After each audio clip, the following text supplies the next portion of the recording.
जय जोहार। गुजरात के राज्यपाल आचार्य देवव्रत जी, यहां लोकप्रिय मुख्यमंत्री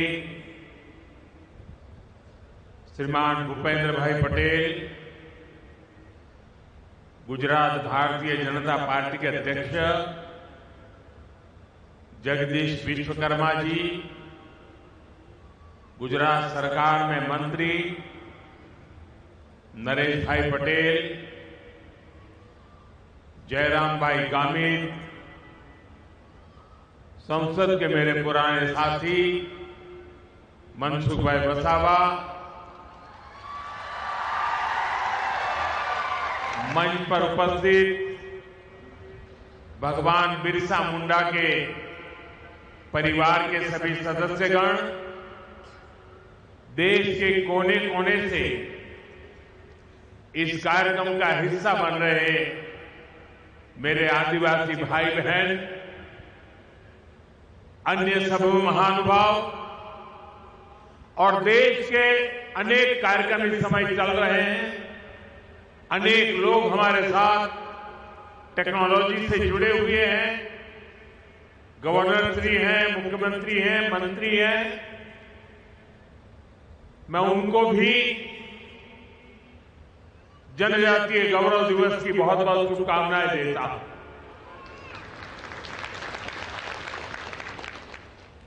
आम तो मारे તમારી પાસે આવો એટલે ગુજરાતી બોલવાનું હોય,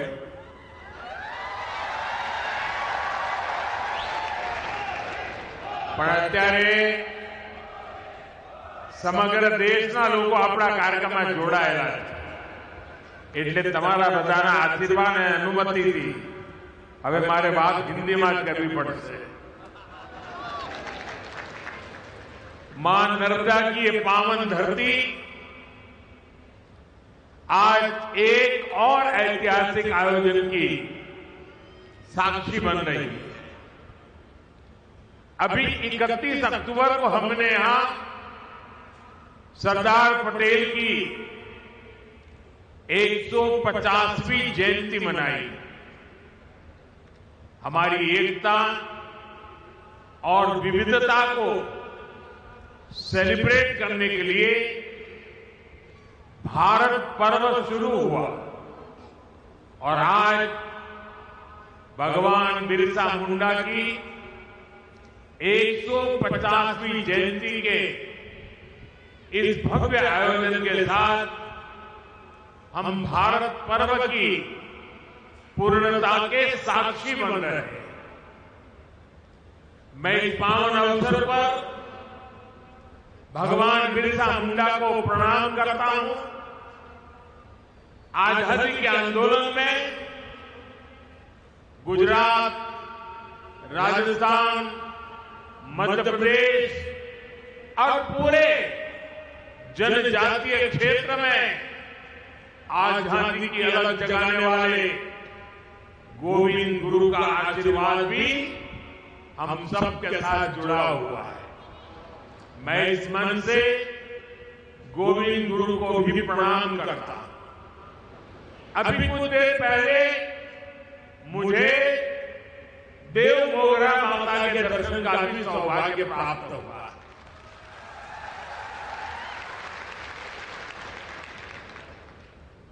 मैं मां के चरणों में भी फिर से नमन करता हूं। बहुत कम लोगों को पता होगा,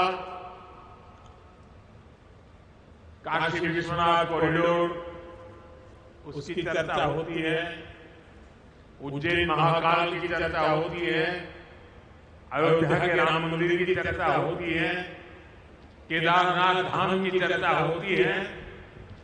पिछले एक दशक में से कई हमारे धार्मिक ऐतिहासिक स्थानों का विकास हुआ है, लेकिन बहुत कम लोगों को पता होगा। मैं 2003 में मुख्यमंत्री के रूप में जब कन्या शिक्षा के लिए देलियापाड़े में आया था और तब मैं मां के चरणों में नमन करने गया था। और उस समय वहां की जो स्थिति मैंने देखी थी एक छोटी सी झोपड़ी जैसी जगह थी और मेरे जीवन में जो पुनर्निर्माण के अनेक काम हुए होंगे तो उसकी अगर मैं गर्व के साथ कह सकता हूं, उसकी शुरुआत देवमोगरा माता के इस स्थान के विकास से हुई। और आज जब मैं गया तो मुझे बहुत अच्छा लगा कि लाखों की तादाद में आप लोग वहां आते हैं। मां के प्रति अपार श्रद्धा, खासकर हमारे जनजातीय बंधुओं में। साथियों, डेलियापाड़ा और सागवाड़ा का एक क्षेत्र कबीर जी की शिक्षाओं से प्रेरित रहा और मैं तो बनारस का सांसद हूं और बनारस यानी संत कबीर की धरती, इसलिए संत कबीर का मेरे जीवन में एक अलग स्थान स्वाभाविक है। मैं इस मंच से उन्हें भी प्रणाम करता हूं।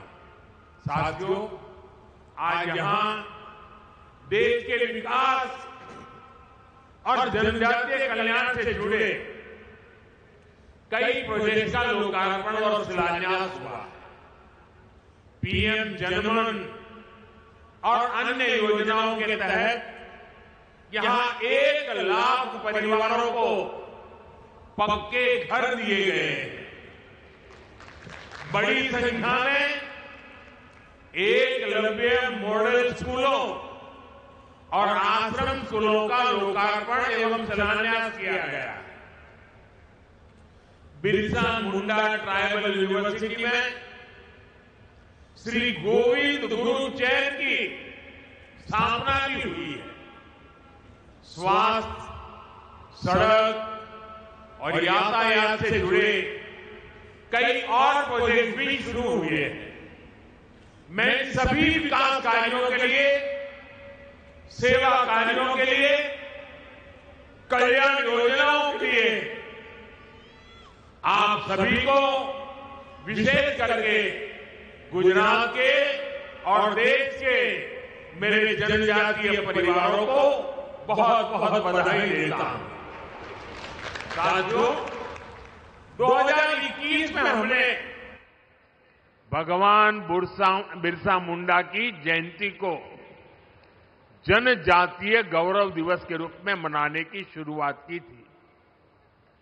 जनजातीय गौरव हजारों वर्षों से हमारे भारत की चेतना का अभिन्न हिस्सा रहा है।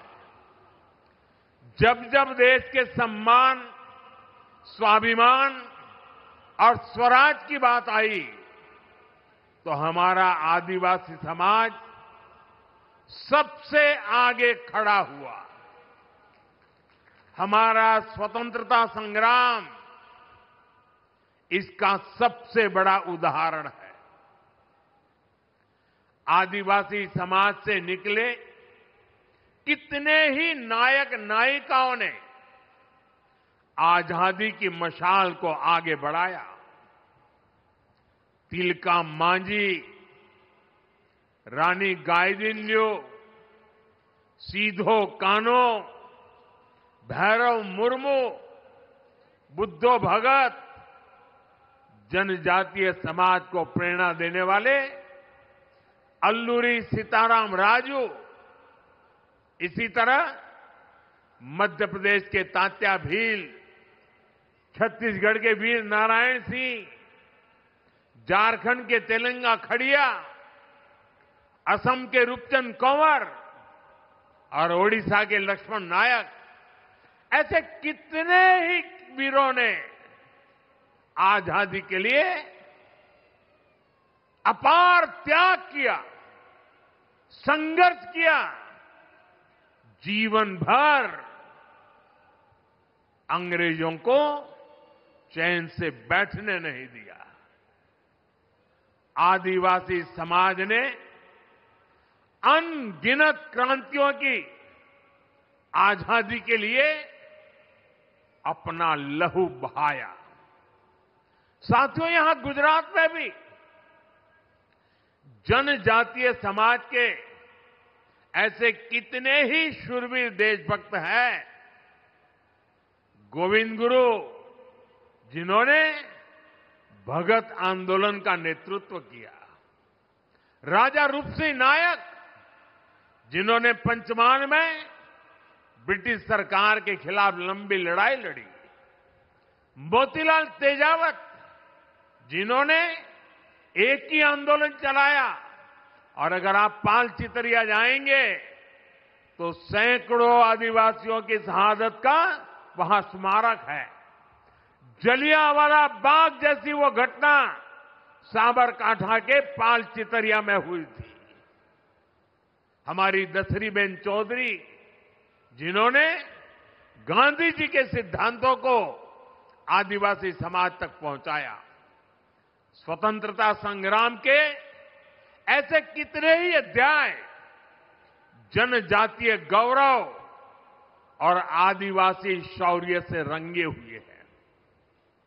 भाइयों बहनों, स्वतंत्रता आंदोलन में ट्राइबल समाज के योगदान को हम भुला नहीं सकते हैं, और आजादी के बाद यह काम होना चाहिए था, लेकिन कुछ ही परिवारों को आजादी का श्रेय देने के मोह में मेरे लक्षावधि आदिवासी भाई बहनों की त्याग, तपस्या, बलिदान को नकार दिया गया। और इसलिए 2014 के पहले देश में कोई भगवान बिरसा मुंडा को याद करने वाला नहीं था। सिर्फ उनके अगल बगल के गांव तक पूछा जाता था। हमने उस परिस्थिति को बदला। क्यों? हमारी अगली पीढ़ी को भी पता होना चाहिए कि मेरे आदिवासी भाई बहनों ने हमें कितना बड़ा तोहफा दिया है, आजादी दिलवाई है। और इसी काम को जिंदा करने के लिए, आने वाली पीढ़ी को स्मरण रहे इसलिए हमने देश में कई ट्राइबल म्यूजियम बनाए जा रहे हैं। यहां गुजरात में भी राजपीपला में ही 25 एकड़ विशाल ट्राइबल म्यूजियम के लिए जमीन पर बहुत बड़ा म्यूजियम आकार ले रहा है। अभी कुछ दिन पहले मैं छत्तीसगढ़ भी गया था। वहां भी मैंने शहीद वीर नारायण सिंह जनजातीय संग्रहालय का लोकार्पण किया था।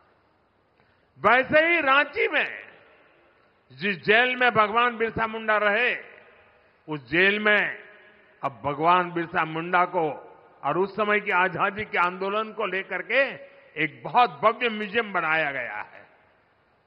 साथियों, आज श्री गोविंद गुरु उनके नाम से एक चेयर जनजातीय भाषा संवर्धन केंद्र के रूप में उसकी स्थापना की गई है। यहां भील, गामित, वसावा, गरासिया, कोंकणी, संथाल, राठवा, नायक, दबला, चौधरी, कोकणा, कुंभी, वर्ली, डोडिया, ऐसी सभी जनजातियों की उनकी बोलियों पर अध्ययन होगा। उनसे जुड़ी कहानियां और गीतों को संरक्षित किया जाएगा। जनजातीय समाज के पास हजारों वर्षों के अनुभवों से सीखा हुआ ज्ञान का अपार भंडार है। उनकी जीवन शैली में विज्ञान छिपा है। उनकी कहानियों में दर्शन है। उनकी भाषा में पर्यावरण की समझ है। श्री गोविंद गुरु चेयर इस समृद्ध परंपरा से नई पीढ़ी को जोड़ने का काम करेगी। साथियों, आज जनजातीय गौरव दिवस का ये अवसर हमें उस अन्याय को भी याद करने का अवसर देता है जो हमारे करोड़ों आदिवासी भाई बहनों के साथ किया गया। देश में 6 दशक तक राज करने वाली कांग्रेस ने आदिवासियों को उनके हाल पर छोड़ दिया था। आदिवासी इलाकों में कुपोषण की समस्या थी, स्वास्थ्य सुरक्षा की समस्या थी, शिक्षा का अभाव था, कनेक्टिविटी का तो नामो निशान नहीं था। ये अभाव ही एक प्रकार से आदिवासी क्षेत्रों की पहचान बन गई थी और कांग्रेस सरकारें हाथ पर हाथ धरकर बैठी रही। लेकिन साथियों, आदिवासी कल्याण भाजपा की सर्वोच्च प्राथमिकता रही है। हम हमेशा इस संकल्प को लेकर चले कि हम आदिवासियों के साथ हो रहे अन्याय को समाप्त करेंगे, उन तक विकास का लाभ पहुंचाएंगे। देश को आजाद तो 1947 में हो गया था। आदिवासी समाज तो भगवान राम के साथ भी जुड़ा हुआ है, इतना पुराना है। लेकिन 6 दशक तक राज करने वालों को पता ही नहीं था कि इतना बड़ा आदिवासी समाज के विकास के लिए कुछ करने की जरूरत है। साथियों, जब पहली बार अटल बिहारी वाजपेयी प्रधानमंत्री बने, भाजपा की सरकार बनी, तब देश में पहली बार जनजातीय समाज के लिए एक अलग मंत्रालय का गठन किया था। उसके पहले नहीं किया गया। लेकिन अटल जी की सरकार के बाद 10 साल जो कांग्रेस को फिर से काम करने का मौका मिला, तो उन्होंने इस मंत्रालय की उपेक्षा की, पूरी तरह भुला दिया गया। आप कल्पना कर सकते हैं, 2013 में कांग्रेस ने जनजातीय कल्याण के लिए कुछ हजार रुपए की योजना बनाई। कुछ हजार रुपए, एक जिले में 1000 रुपए से काम नहीं होता है। हमारी सरकार आने के बाद हमने बहुत बड़ी वृद्धि की, उसके हितों की चिंता की, हमने मंत्रालय के बजट को बढ़ाया और आज जनजातीय मंत्रालय का बजट अनेक गुना बढ़ा करके हमने आज जनजातीय क्षेत्रों के विकास का बीड़ा उठाया है। शिक्षा हो, स्वास्थ्य हो, कनेक्टिविटी हो, हर क्षेत्र में हम आगे बढ़ने का प्रयास कर रहे हैं। साथियों, एक समय यहां गुजरात में भी आदिवासी इलाकों में स्थिति बहुत अच्छी नहीं थी। हालात ये थी कि अंबाजी से उमरगांव तक पूरे आदिवासी पट्टे में एक भी साइंस स्ट्रीम की स्कूल तक नहीं थी। साइंस स्कूल नहीं थी। डेडियापाड़ा और सागबारा जैसे इलाकों में विद्यार्थियों को आगे पढ़ने का मौका नहीं मिल पाता था। मुझे याद है, जब मैं गुजरात का मुख्यमंत्री था तो मैंने यहां डेडियापाड़ा से ही कन्या केलवनी महोत्सव शुरू किया था। तब बहुत सारे बच्चे मुझसे मिलते थे और वो बच्चे बहुत सपने देखते थे, बहुत कुछ बनना चाहते थे। किसी को डॉक्टर बनने का मन था, कोई इंजीनियर बनना चाहता था, कोई साइंटिस्ट बनना चाहता था। मैं उन्हें समझाता था, शिक्षा ही इसका रास्ता है।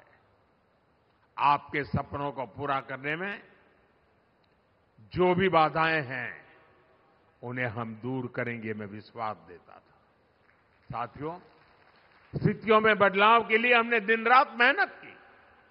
उसी का परिणाम है आज गुजरात के आदिवासी पट्टे में, मैं जब मुख्यमंत्री बना उसके पहले जहां साइंस स्ट्रीम की स्कूल नहीं थी, आज उस आदिवासी पट्टे में 10,000 से ज्यादा स्कूल है।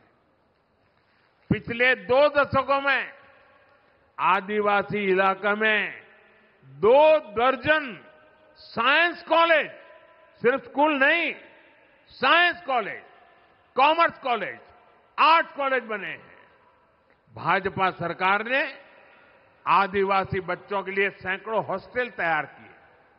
यहां गुजरात में 2 ट्राइबल यूनिवर्सिटी भी बनवाई। ऐसे ही प्रयासों से यहां भी बड़ा बदलाव आया है। 20 साल पहले जो बच्चे अपना सपना लेकर मुझसे मिलते थे, अब उनमें से कई डॉक्टर और इंजीनियर है, तो कोई रिसर्च फील्ड में काम कर रहा है। साथियों, आदिवासी बच्चों का भविष्य उज्जवल बनाने के लिए हम दिन रात काम कर रहे हैं। बीते 5-6 वर्षों में ही केंद्र सरकार ने देश में एकलव्य मॉडल आदिवासी स्कूलों के लिए 18,000 करोड़ रुपए से ज्यादा खर्च किए। छात्राओं के लिए स्कूल में जरूरी सुविधाएं उपलब्ध कराई गई। इसका नतीजा ये है कि इन स्कूलों में एडमिशन लेने वाले ट्राइबल बच्चों की संख्या में 60% की वृद्धि हुई है। साथियों, आदिवासी युवाओं को जब अवसर मिलते हैं तो वो हर क्षेत्र में बुलंदी को छूने की ताकत रखते हैं। उनकी हिम्मत, उनकी मेहनत और उनकी काबिलियत, ये उन्हें परंपरा से मिले हुए, विरासत में मिले होते हैं। आज खेल जगत का उदाहरण सबके सामने है। दुनिया में तिरंगे की शान बढ़ाने में आदिवासी बेटे बेटियों ने बहुत बड़ा योगदान दिया है। अभी तक हम सब मैरी कॉम, थोनाकल गोपी, दुती चंद और भाईचुंग भूटिया जैसे खिलाड़ियों के नाम जानते थे। अब हर बड़ी प्रतियोगिता में ट्राइबल इलाकों से ऐसे ही नए नए खिलाड़ी निकल रहे हैं। अभी भारत की क्रिकेट टीम ने विमेन वर्ल्ड कप जीतकर इतिहास रचा है। उसमें भी हमारी एक जनजातीय समाज की बेटी ने अहम भूमिका निभाई है। हमारी सरकार आदिवासी इलाकों में नई प्रतिभाओं को तलाशने और उन्हें आगे बढ़ाने के लिए लगातार काम कर रही है। जनजातीय क्षेत्रों में स्पोर्ट्स फैसिलिटीज को भी बढ़ाया जा रहा है। साथियों, हमारी सरकार वंचित को वरीयता के विजन पर काम करती है। इसका बहुत बड़ा उदाहरण ये हमारा नर्मदा जिला भी है। पहले तो ये अलग नहीं था, वो भरूच जिले का हिस्सा था, कुछ सूरत जिले का हिस्सा था, और ये सारा इलाका कभी पिछड़ा माना जाता था। हमने इसे वरीयता दी, हमने इस जिले को आकांक्षी जिला बनाया और आज ये विकास के कई पैरामीटर्स में बहुत आगे आ गया है। इसका बहुत बड़ा लाभ यहां के आदिवासी समुदाय को मिला है। आपने देखा है, केंद्र सरकार की कई योजनाओं को हम आदिवासी बहुल राज्यों और वंचित वर्गों के बीच जाकर ही लॉन्च करते हैं। आपको याद होगा 2018 में मुफ्त इलाज के लिए आयुष्मान भारत योजना लॉन्च हुई थी। ये योजना हमने झारखंड के आदिवासी इलाके में रांची में जाकर के शुरू हुई थी और आज देश के करोड़ों आदिवासी भाई बहनों को इसके तहत 5 लाख तक मुफ्त इलाज की सुविधा मिल रही है। सरकार ने आयुष्मान आरोग्य मंदिर की शुरुआत भी आदिवासी बहुल छत्तीसगढ़ से की थी। इसका भी बहुत बड़ा लाभ जनजातीय वर्ग को मिल रहा है। साथियों, आदिवासियों में भी जो सबसे पिछड़े आदिवासी हैं, हमारी सरकार उन्हें विशेष प्राथमिकता दे रही है। जिन क्षेत्रों में आजादी के इतने दशक बाद भी जहां न बिजली थी, न पानी पहुंचाने की व्यवस्था थी, न सड़क थी, न अस्पताल की सुविधा थी, इन इलाकों के विकास का विशेष अभियान चलाने के लिए हमने झारखंड के खूंटी से पीएम जनमन योजना शुरू की थी। भगवान बिरसा मुंडा के गांव में गया था। उस मिट्टी को माथे पर चढ़ा करके मैंने आदिवासियों के कल्याण के संकल्प लेकर के निकला हुआ इंसान हूं। और देश का मैं पहला प्रधानमंत्री था जो भगवान बिरसा मुंडा के घर गया था। और आज भी भगवान बिरसा मुंडा के परिवारजनों के साथ मेरा उतना ही गहरा नाता रहा है। पीएम जनधन योजना पर 24,000 करोड़ रुपए खर्च किए जा रहे हैं। साथियों, धरती आबा जनजातीय ग्राम उत्कर्ष अभियान भी पिछड़े आदिवासी गांवों के विकास की नई गाथा लिख रहा है। देश भर में अब तक 60,000 से अधिक गांव इस अभियान से जुड़ चुके हैं। इनमें से हजारों गांव ऐसे हैं जहां पहली बार पीने का पानी पाइपलाइन से पहुंचा है और सैकड़ों गांवों में टेलीमेडिसिन की सुविधा शुरू हुई है। इस अभियान के तहत ग्राम सभाओं को विकास की धुरी बनाया गया है। गांवों में स्वास्थ्य, शिक्षा, पोषण, कृषि और आजीविका पर सामुदायिक योजनाएं तैयार हो रही है। ये अभियान दिखाता है कि अगर कुछ ठान लिया जाए तो हर असंभव लक्ष्य भी संभव बन जाता है। साथियों, हमारी सरकार आदिवासियों के जीवन से जुड़े हर पहलू को ध्यान में रखकर काम कर रही है। हमने वन उपज की संख्या को 20 से बढ़ाकर करीब 100 किया है। वन उपज पर एमएसपी बढ़ाई। हमारी सरकार मोटे अनाज, श्री अन्न को खूब बढ़ावा दे रही है, जिसका फायदा आदिवासी क्षेत्रों में खेती करने वाले हमारे आदिवासी भाई बहनों को मिल रहा है। गुजरात में हमने आपके लिए वन बंधु कल्याण योजना शुरू की थी।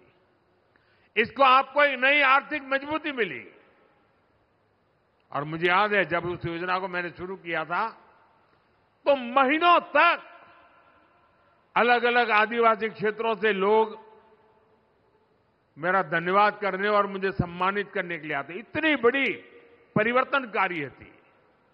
मुझे आज खुशी है कि भूपेंद्र भाई उस वन बंधु कल्याण योजना का विस्तार कर रहे हैं और अब उसे जनजातीय कल्याण योजना के रूप में नए विस्तृत कार्यक्रमों के साथ आपकी सेवा में प्रस्तुत किया जा रहा है।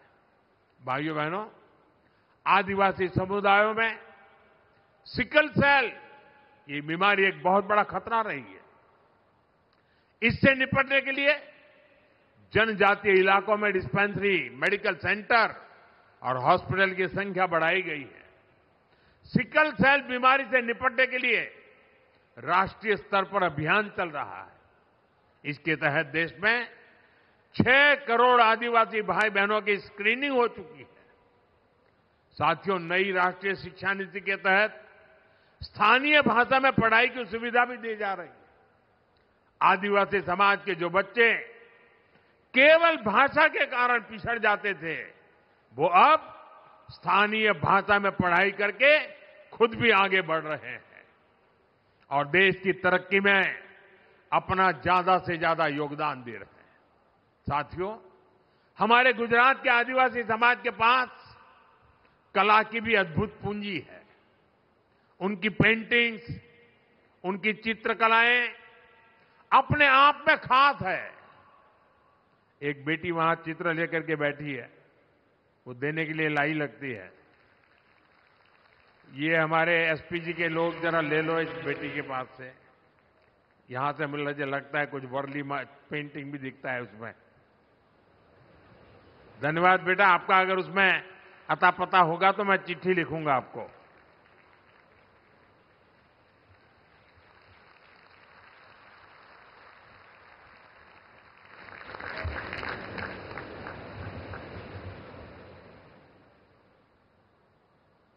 बहुत बहुत धन्यवाद बेटा।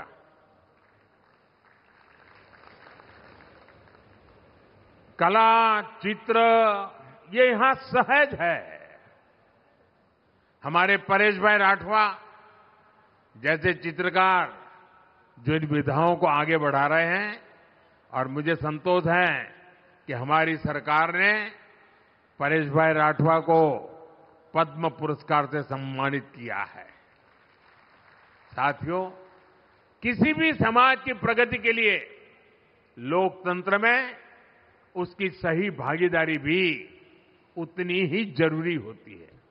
इसलिए हमारा ध्येय है जनजातीय समाज के हमारे भाई बहनों को देश के बड़े पदों पर भी पहुंचे, देश का नेतृत्व करें।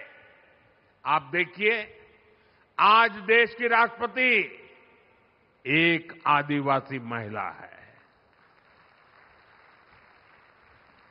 इसी तरह बीजेपी ने, एनडीए ने हमेशा आदिवासी समाज के हमारे होनहार साथियों को शीर्ष पदों पर पहुंचाने का प्रयास किया है। आज छत्तीसगढ़ के मुख्यमंत्री हमारे जनजातीय समाज के विष्णुदेव जी साय छत्तीसगढ़ का कायापलट कर रहे हैं। उड़ीसा में श्री मोहन चरण मांझी भगवान जगन्नाथ जी के आशीर्वाद से जनजातीय समुदाय के हमारे मांझी जी उड़ीसा का विकास कर रहे हैं। अरुणाचल प्रदेश में हमारे जनजातीय बंधु प्रेमा खांडू जी मुख्यमंत्री के रूप में काम कर रहे हैं। नागालैंड में हमारे जनजातीय बंधु नेफ्यू रियो काम कर रहे हैं। हमने कई राज्यों में आदिवासी मुख्यमंत्री बनाए। देश के कई राज्यों की विधानसभाओं में हमारी पार्टी ने आदिवासी स्पीकर बनाए। हमारे गुजरात के मंगूभाई पटेल मध्य प्रदेश में गवर्नर है। हमारी केंद्र सरकार में सर्बानंद जी सोनोवाल आदिवासी समाज से हैं और पूरी शिपिंग मिनिस्ट्री संभाल रहे हैं। वे कभी आसाम के मुख्यमंत्री हुआ करते थे। साथियों, इन सभी नेताओं ने देश की जो सेवा की है, देश के विकास में जो योगदान दिया है, वह अतुलनीय है, अभूतपूर्व है। साथियों, आज देश के पास सबका साथ सबका विकास के मंत्र की ताकत है। इसी मंत्र ने बीते वर्षों में करोड़ों लोगों का जीवन बदला है। इसी मंत्र ने देश की एकता को मजबूती दी है और इसी मंत्र ने दशकों से उपेक्षित जनजातीय समाज को मुख्य धारा से जोड़ा है। इतना ही नहीं, संपूर्ण समाज का नेतृत्व हो रहा है।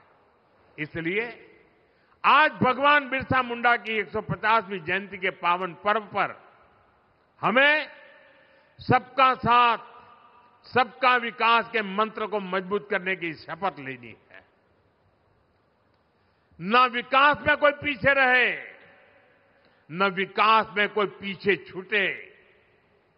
यही धरती आबा के चरणों में सच्ची श्रद्धांजलि है। मुझे विश्वास है हम सब एक साथ मिलकर आगे बढ़ेंगे और विकसित भारत के सपने को पूरा करेंगे। इसी संकल्प के साथ आप सभी को एक बार फिर जनजातीय गौरव दिवस की शुभकामनाएं।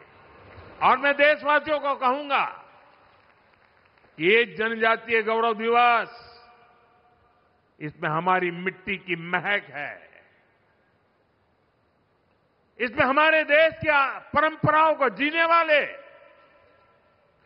जनजातीय समुदाय की परंपरा भी है, पुरुषार्थ भी है और आने वाले युग के लिए आकांक्षाएं भी है। और इसलिए भारत के हर कोने में हमेशा हमेशा हमने 15 नवंबर को भगवान बिरसा मुंडा के जन्म दिवस को, जनजातीय गौरव दिवस को अत्यंत गौरव के साथ मनाना है। हमें नई शक्ति से आगे बढ़ना है, नए विश्वास से आगे बढ़ना है और भारत की जड़ों से जुड़ते हुए हमने नई ऊंचाइयों को पार करना है। इस विश्वास के साथ आप सबका बहुत बहुत धन्यवाद। भारत माता की, भारत माता की, भारत माता की। हम सबको पता है वंदे मातरम इस गीत को 150 साल ये अपने आप में भारत की एक महान प्रेरणा का, लंबी यात्रा का, लंबे संघर्ष का, हर प्रकार से वंदे मातरम एक जो मंत्र बन गया, उसके 150 वर्ष हम मना रहे हैं। मेरे साथ बोलिए, वंदे वंदे वंदे वंदे वंदे वंदे वंदे वंदे वंदे। बहुत बहुत धन्यवाद।